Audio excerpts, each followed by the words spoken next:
Uang susu itu sebaiknya isinya berapa ya?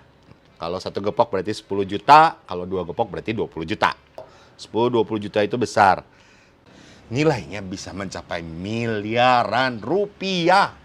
Nah loh, disesuaikan dengan jarak rumah, tingkat pendidikan, dan pekerjaan.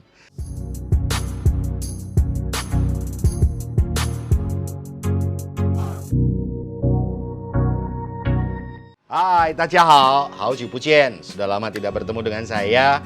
Cie, pakai ngomong Mandarin. Karena baru nyadar, ada teman yang ngomong, kok lu di YouTube channel nggak pernah ngomong Mandarin? Pernah sih, tapi sedikit-sedikit. Karena gue yakin yang nontonin video gue bukan hanya orang yang ngerti bahasa Mandarin dong. Kita pakai bahasa Indonesia supaya semua orang bisa mengerti. Nah, berbicara tentang bahasa Indonesia, episode kali ini masih kembali bersama saya, Jibiu. Ngobrol bareng Jibiu juga, ini adalah playlist Ngoyo. Dan kenapa sih saya mengupload video ini? Karena saya very exciting dengan video yang akan saya upload ini. Karena seperti teman-teman mungkin tahu, saya selain punya YouTube channel ini, saya juga punya TikTok, akun TikTok. Yang mana di setiap TikTok live, kesempatan saya TikTok live setiap hari, setiap malam jam 7 malam itu, saya selalu memberikan kesempatan untuk teman-teman berkonsultasi. Nah, ada satu ketika saya mendapatkan satu informasi yang cukup menarik. Jadi, pada saat TikTok live itu banyak orang yang selalu bertanya. Orang Chinese yang mau sangjitan itu bertanya, kok uang susu itu sebaiknya isinya berapa ya? Saya selalu menjawab, ada angpau lamar susu yang biasanya angpau itu ukurannya cukup untuk masuk 1-2 gepok uang. Ya, gepokannya pecahannya berapa, I don't know. Anggaplah pecahan terbesar saat ini yaitu 100.000. Kalau satu gepok berarti 10 juta, kalau dua gepok berarti 20 juta. Ya, dan banyak yang mengeluh, wah kok mahal ya, itu kan baru rupiah. Coba kalau gepokannya bukan rupiah, dolar mungkin, US dollar atau euro mungkin, itu akan lebih besar lagi angkanya, benar nggak? Nah, cuman satu hal yang membuat saya cukup menarik adalah banyak keluhan-keluhan yang, wah kok uang susunya gede juga ya, ternyata wah mahal juga ya. Nah, ada dalam sebuah kesempatan TikTok live, ada seorang viewer saya yang merespon. Dan dia mengatakan, uang susu 10 juta, 20 juta sih kecil. Harus tahu dulu nih adat di tradisi saya, katanya. Dan dia menyebutkan tentang uang susu versi adat masyarakat di Indonesia. Ternyata uang susu 10-20 juta itu masih terbilang murah loh. Ada apa aja sih? Ini adalah video yang penuh dengan edukasi. Tonton sampai habis supaya kita tidak perlu lagi merasa, oh uang susu kita ternyata besar ya. No, tonton sampai habis ya. Dan kalau belum subscribe, subscribe dulu sekarang. Dan jangan lupa tonton sampai habis. Jangan kemana-mana setelah yang berikut ini.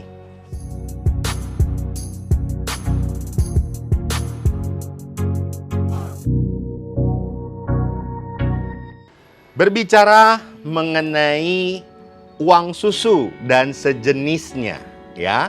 Kalau uang susu, teman-teman bisa search di YouTube channel gua, uang susu Jibiu.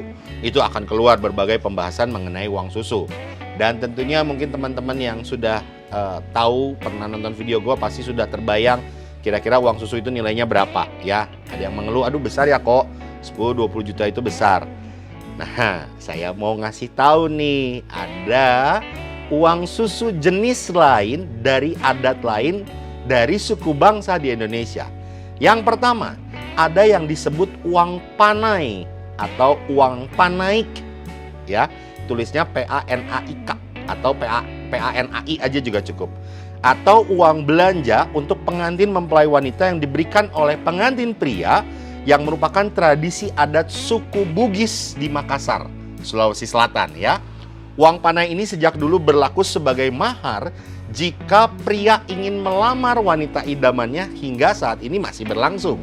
Ya, namun uang panai ini biasanya menjadi beban bagi pria untuk melamar wanita idamannya. Kenapa? Karena nilai uang panai ini adalah salah satu syarat adat untuk membiayai pesta perkawinan untuk pengantin wanita dan jumlahnya tidak sedikit. Nilainya bisa mencapai miliaran rupiah. Nah loh, kenapa sih? Jadi uang panai itu memiliki kelas sesuai dengan strata sang wanita. Mulai dari, nah ini nih ya seru, mulai dari kecantikannya, keturunan bangsawan atau bukan, sekolahnya tingkatannya terakhir apa, lulus SMA kah, S1 kah, S2 kah, S3 kah, dan pekerjaannya saat ini apa. Ya, luar biasa nggak? Nah, contoh nih ya, contoh. Kalau misalnya perempuan lulusan SMA nih, suku Bugis ya, maka uang panainya 50 juta. Dan kalau misalnya lulusannya S1, nilai uang panainya 75 juta hingga 100 juta, rentang segitu. Untuk yang keturunan bangsawan, bisa sampai miliaran rupiah. Dan masih banyak faktor lain yang mempengaruhi besarnya uang panai ini. Misalnya, udah haji belum? Nah, itu juga pengaruh. Tapi jangan takut, sebetulnya uang panai ini didiskusikan. Tapi kan didiskusikannya juga berapa ya? Kalau angka awalnya udah miliaran, dipotong setengahnya juga masih 500 juta. Iya nggak sih?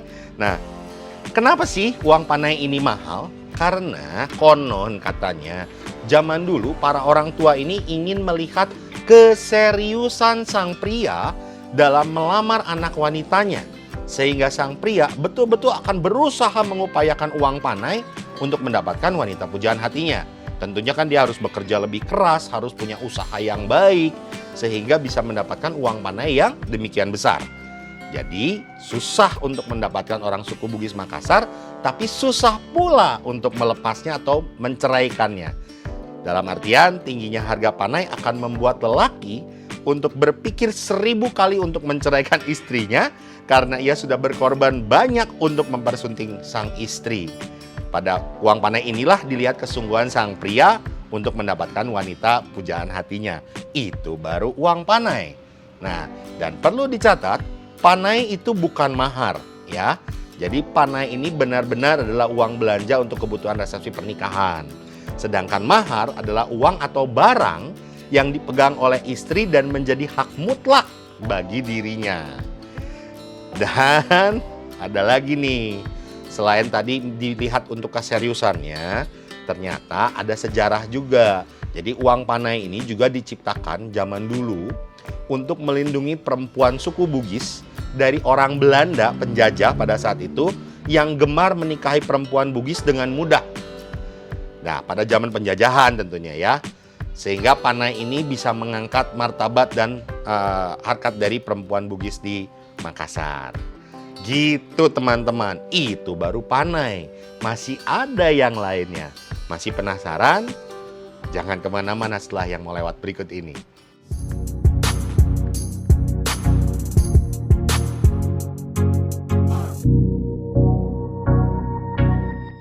Kalau tadi uang panai untuk di suku Bugis di Makassar, Sulawesi Selatan. Saya mau beralih ke suku Sasak di NTB. Ya, mahar suku Sasak di NTB mungkin tidak terlalu mahal, namun perhitungannya rumit. Jumlah mahar harus disesuaikan dengan jarak rumah, tingkat pendidikan, dan pekerjaan. Aturan ini menjadikan pria-pria di suku Sasak ini lebih memilih menikahi gadis sekampung aja deh, jangan yang jauh-jauh karena dihitung jarak loh. Semacam ojek online kali ya. Kabarnya biaya mahar untuk pasangan satu kampung itu setara dengan 500.000 katanya. Murah ya? Adanya aturan ini menyebabkan perempuan yang tinggal di desa lain tuh harganya bisa menjadi lebih tinggi. Bisa mencapai 50 juta. Bener kan kata gue juga, kata kayak ojek online. Bila calon perempuan berbeda desa, memiliki pendidikan tinggi dan pekerjaan yang mapan seperti PNS, nilai maharnya akan berlipat ganda. Itu di suku Sasak di NTB. Jadi jarak rumah, tingkat pendidikan, dan pekerjaan. Sekarang saya beralih, tadi Sulawesi Selatan, NTB, sekarang kita loncat jauh ke Aceh. Orang Aceh mempunyai mahar yang disebut dengan mayam. Ya, sebelum menikah ini biasanya diberikannya. Mayam diberikan pihak pria kepada pihak perempuan dan sering dianggap sebagai maharnya perkawinan. Dan biasanya berupa emas. Sebagai mas kawin biasanya diperlukan 15 hingga 50 mayam emas. Satu mayam itu bernilai 3,33 gram emas. Dan harga emas kan naik terus ya, sempat turun sih, cuman kan rata-rata naik. Jadi otomatis harga mayamnya juga meningkat. Jadi kalau bayangin kalau 15 sampai 50 mayam berarti kurang lebih 45 gram lebih sampai 150 gram. Wow.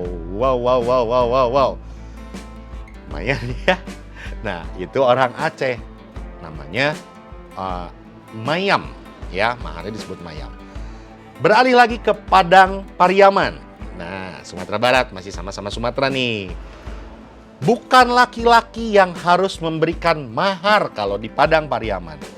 Namanya japwik atau mahar pernikahan ini diberikan oleh pihak perempuan pada calon suami. Mempelai pria juga dijemput oleh mempelai wanita dan proses menjemput ini japwik harus diberikan. Japwik atau uang mahar tadi ya. Dan jenis mahar bisa berupa uang, bisa berupa barang yang jumlah dan bentuknya sudah disepakati bersama. Semakin tinggi status adat calon suami, maka jumlahnya semakin besar. Enak ya jadi orang Padang Pariaman ya. Cowoknya yang dikasih. Menarik sekali.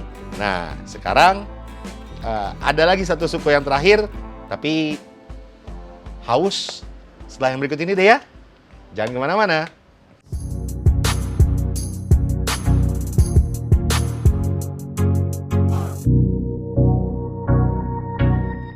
Nah, kembali lagi, masih ada nih suku yang punya uang maharnya agak unik. Ada adat Banjar atau orang Banjar di Kalimantan Selatan. Orang Banjar di Kalimantan Selatan harus memberikan mahar atau istilah di sana adalah jujuran kepada calon istri sebelum menikah. Jujuran bisa berupa emas, bisa juga berupa uang. Dan nilainya juga bervariasi. Dari mana dinilainya? Semakin tinggi tingkat pendidikan calon istri, semakin besar jujuran yang harus diberikan. Jujuran diberikan sebagai wujud keseriusan calon mempelai pria ketika hendak menikah. Dan proses jujuran ini hampir sama dengan yang lain-lainnya. Pihak keluarga laki-laki datang ke rumah pihak perempuan untuk menyerahkan jujuran ini.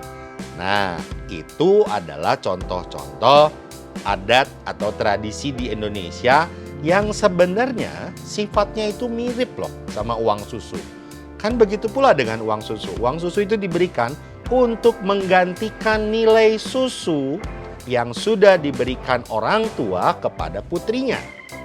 Ya, berapa nilainya?